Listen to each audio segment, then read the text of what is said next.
आज हम बात करने वाले हैं एक ऐसी परंपरा की जिसे समाज शान, रुतबा और रिवाज कहता है। लेकिन अगर इंसानियत और पशु अधिकारों के नजरिए से देखें तो ये एक क्रूर और अमानवीय कुप्रथा दिखाई देती है। मैं बात कर रही हूँ शादी में दूल्हे के घोड़ी चढ़ने की परंपरा की। सोचिए, एक मासूम जानवर जिसने इंसानों से कभी कुछ नहीं मांगा, जिसका इस शादी से, इस रिश्ते से, इस दिखावे से कोई लेना देना नहीं है। उसे सजाकर उसके शरीर पर भारी कपड़े और सामान डालकर तेज डीजे, पटाखों और भीड़ के बीच खड़ा कर दिया जाता है और फिर इंसान उस पर बैठकर इसे रॉयल एंट्री कहता है। लेकिन सवाल है, क्या किसी बेजुबान जानवर को अपनी शान दिखाने के लिए इस्तेमाल करना सही है? क्या ये परंपरा सच में संस्कृति है या फिर सदियों पुरानी एक ऐसी मानसिकता है जिसमें जानवरों को इंसानों की संपत्ति समझ लिया गया? आज की इस वीडियो में हम बात करेंगे घोड़ी चढ़ने की परंपरा के इतिहास की, इसमें छुपी पशु क्रूरता की, जाति और मर्दानगी से जुड़े प्रतीकों की, और इस सवाल की कि आखिर 21वीं सदी में भी इंसान क्यों एक जानवर पर चढ़कर अपनी शादी का जश्न मनाता है। तो वीडियो को आखिर तक जरूर देखिएगा, क्योंकि आज शायद कुछ लोगों को सच कड़वा लगे, लेकिन सच बोलना जरूरी है। साथियों, जब भी किसी शादी की बारात निकलती है तो एक चीज लगभग तय होती है कि दूल्हा घोड़ी पर बैठेगा, लोग नाचेंगे, डीजे बजेगा, पटाखे फूटेंगे और बीच में होगी एक डरी हुई, एक थकी हुई, परेशान घोड़ी। लेकिन क्या आपने कभी उस घोड़ी के चेहरे को गौर से देखा है? उसकी आंखों में डर होता है, उसके कान शोर से परेशान होते हैं, उसका शरीर घंटों तक वजन ढोते ढोते थक जाता है। लेकिन इंसान को क्या दिखता है? वह क्या एंट्री है। यानी एक जानवर की तकलीफ इंसानों के मनोरंजन में बदल जाती है। और दुख की बात यह है कि समाज इसे नॉर्मल मान चुका है। अगर कोई इंसान किसी कुत्ते को मार दे तो लोग कहेंगे क्रूरता है। अगर कोई बिल्ली को परेशान करे तो लोग वीडियो बनाकर गुस्सा दिखाएंगे। लेकिन शादी में घोड़ी का इस्तेमाल उसे लोग परंपरा कहकर सही ठहरा देते हैं। यानी जब क्रूरता धर्म, संस्कृति या शादी के नाम पर हो तो समाज उसे स्वीकार कर लेता है। अब जरा सोचिए, घोड़ी आखिर चाहती क्या है? क्या उसने इंसानों से कहा कि मुझे तेज डीजे के बीच खड़ा करो? क्या उसने कहा कि मेरी पीठ पर इंसान बैठाकर अपनी मर्दानगी दिखाओ? नहीं, वो सिर्फ एक जानवर है जिसकी अपनी भावनाएं हैं, अपना दर्द है, अपना डर है। लेकिन इंसान ने हमेशा जानवरों को वस्तु समझा। कभी सर्कस में इस्तेमाल किया, कभी मंदिरों में, कभी सड़क पर तमाशे के लिए, और अब शादी में स्टेटस सिंबल बना दिया। सवाल यह है कि अगर दूल्हा सच में राजा है तो वो खुद पैदल क्यों नहीं चल सकता? कार से क्यों नहीं जा सकता? उसे अपनी खुशी के लिए एक जानवर की जरूरत क्यों पड़ती है? असल में समस्या सिर्फ घोड़ी की नहीं है, समस्या इंसानी अहंकार की है। इंसान को हमेशा किसी पर बैठकर खुद को बड़ा दिखाना पसंद रहा है और यही मानसिकता आज भी इन परंपराओं में जिंदा है।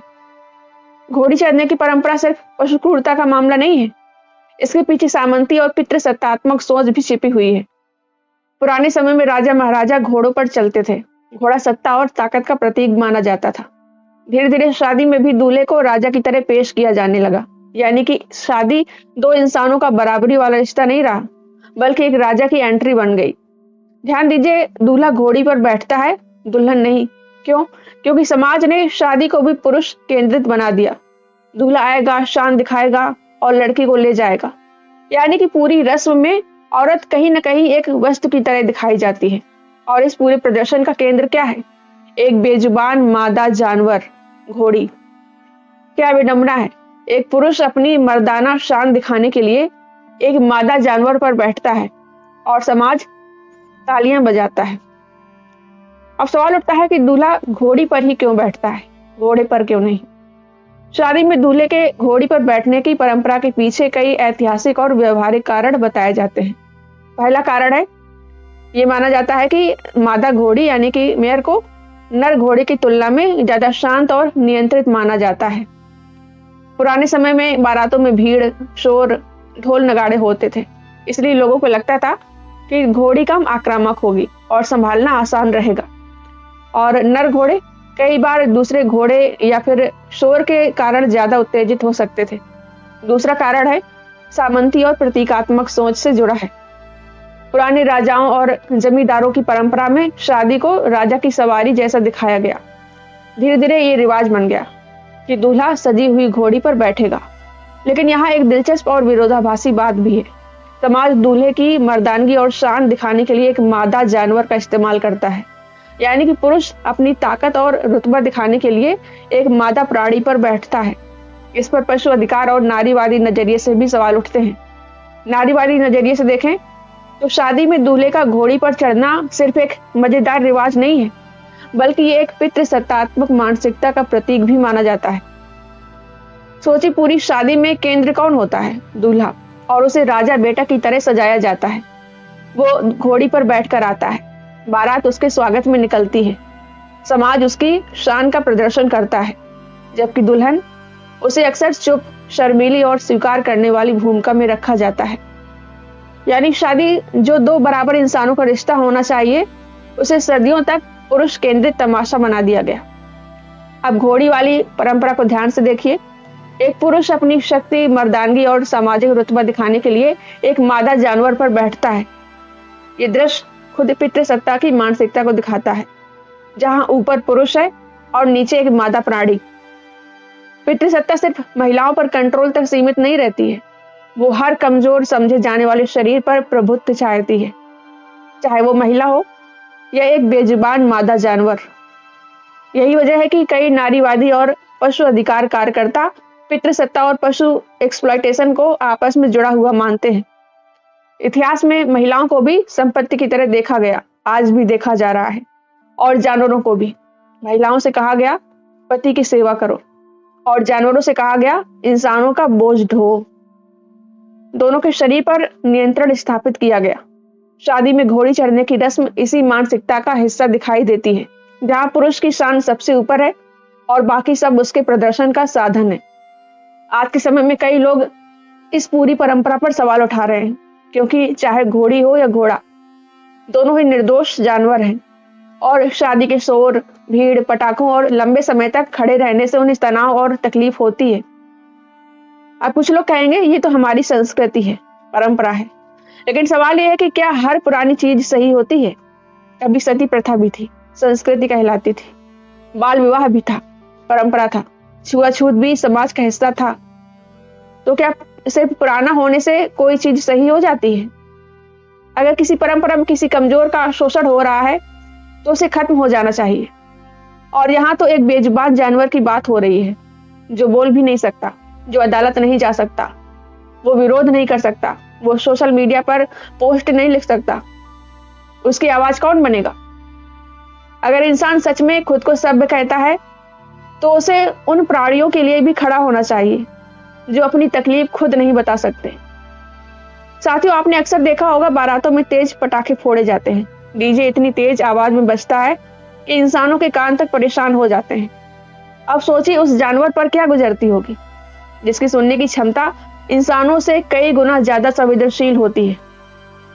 कई बार घोड़े और घोड़ियां डरकर बेकाबू हो जाते हैं, सड़क पर भागने लगते हैं, गिर जाते हैं, घायल हो जाते हैं।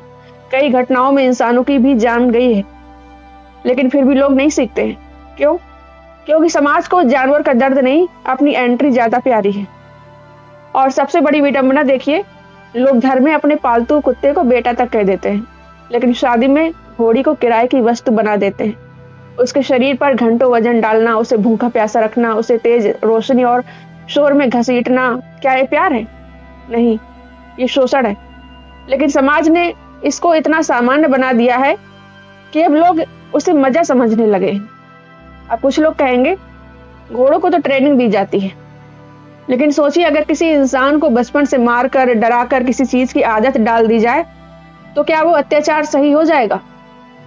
सर्कस के जानवर भी ट्रेनिंग लेते हैं, लेकिन क्या सर्कस में जानवरों का इस्तेमाल सही है? नहीं, क्योंकि किसी जीव को इंसानों के मनोरंजन के लिए इस्तेमाल करना गलत है। और शादी में भी यही हो रहा है। आज दुनिया बदल रही है, लोग वीगनिज्म की बात कर रहे हैं, पशु अधिकारों की बात कर रहे हैं, सर्कस में जानवरों पर रोक लग रही है, चिड़ियाघरों पर सवाल उठ रहे हैं। तो फिर शादी में जानवरों के इस्तेमाल पर सवाल क्यों नहीं उठना चाहिए? क्या सिर्फ इसलिए कि ये परंपरा है? याद रखिए, हर क्रूर परंपरा एक दिन सामान्य लगती थी, लेकिन बदलाव तब आया जब कुछ लोगों ने सवाल पूछना शुरू किया। अब बात करते हैं जाति की। भारत में कई जगहों पर दलित दूल्हों को घोड़ी चढ़ने से रोका गया, उन पर हमले हुए, मारपीट हुई, हत्या तक हुई। ये बेहद शर्मनाक और अमानवीय है। हर इंसान बराबर है, किसी को जाति के आधार पर अपमानित करना अपराध है। लेकिन यहाँ एक और सवाल उठता है, क्या बराबरी का मतलब यही है कि अब हर जाति का आदमी एक जानवर पर बैठे, या फिर असली प्रगति ये होगी कि कोई भी इंसान किसी जानवर को अपनी शान का साधन ना बनाए? सोचिए, अगर कोई प्रथा खुद में ही क्रूर है तो उसका समाधान ये नहीं है कि सबको वही क्रूरता करने का अधिकार दे दिया जाए, बल्कि समाधान ये है कि उस क्रूरता को ही खत्म किया जाए। आज जरूरत है नई सोच की। अगर शादी खुशी का मौका है तो उसे बिना किसी जानवर को परेशान किए भी मनाया जा सकता है। दूल्हा पैदल जा सकता है, साइकिल से जा सकता है, कार से जा सकता है। दोनों पार्टनर साथ एंट्री कर सकते हैं। कितने खूबसूरत और इंसानियत भरे विकल्प हैं। लेकिन नहीं, समाज को अब भी राजा बेटा वाली मानसिकता चाहिए। और ये सिर्फ घोड़ी की बात नहीं है, ये उस सोच की बात है जिसमें इंसान खुद को बाकी जीवों से ऊपर समझता है। धरती सिर्फ इंसानों की नहीं है, जानवर भी इस दुनिया के बराबर हिस्सेदार हैं। लेकिन इंसान ने हर जगह कब्जा कर लिया, जंगल छीने, जानवरों को पिंजरे में बंद किया, उनका दूध, मांस, चमड़ा इस्तेमाल किया, और अब शादी तक में उन्हें नहीं छोड़ा। फिर इंसान खुद को सभ्य कहता है। सभ्यता कपड़ों से नहीं आती है, सभ्यता इस बात से आती है कि आप कमजोर के साथ कैसा व्यवहार करते हैं। अगर कोई समाज सच में आधुनिक बनना चाहता है तो उसे उन परंपराओं को छोड़ना होगा जो किसी जीव को तकलीफ देती हैं। और याद रखिए, इंसान परंपरा के लिए नहीं है। अगर कोई परंपरा अमानवीय हो जाए तो उसे खत्म कर देना चाहिए। आज सोशल मीडिया पर लोग छोटी छोटी बातों पर एनिमल लवर बन जाते हैं, लेकिन असली पशु प्रेम सिर्फ कुत्तों और बिल्लियों तक सीमित नहीं होना चाहिए। अगर आप सच में पशु प्रेमी हैं तो आपको हर उस जगह पर आवाज उठानी होगी जहां जानवरों का इस्तेमाल मनोरंजन या दिखावे के लिए होता है, चाहे वो सर्कस हो, चिड़ियाघर हो, घोड़ा दौड़ हो, दूध के लिए हो या मांस के लिए हो, या शादी की बारात में हाथी या घोड़े पर चढ़ने की हो। अब समय आ गया है कि लोग पूछें, क्यों शादी में घोड़ी चाहिए? क्या बिना जानवर पर बैठे शादी नहीं हो सकती? क्या प्यार साबित करने के लिए किसी बेजुबान जानवर को तकलीफ देना जरूरी है? क्या इंसान की खुशी हमेशा किसी कमजोर की पीड़ा पर ही टिकेगी? साथियों, समाज बदलता है सवालों से, और हर बदलाव की शुरुआत होती है ना कहने से। ना पशु क्रूरता को, ना दिखावे को, ना सामंती मानसिकता को, ना उस परंपरा को जिसमें एक जीव को वस्तु बना दिया जाए।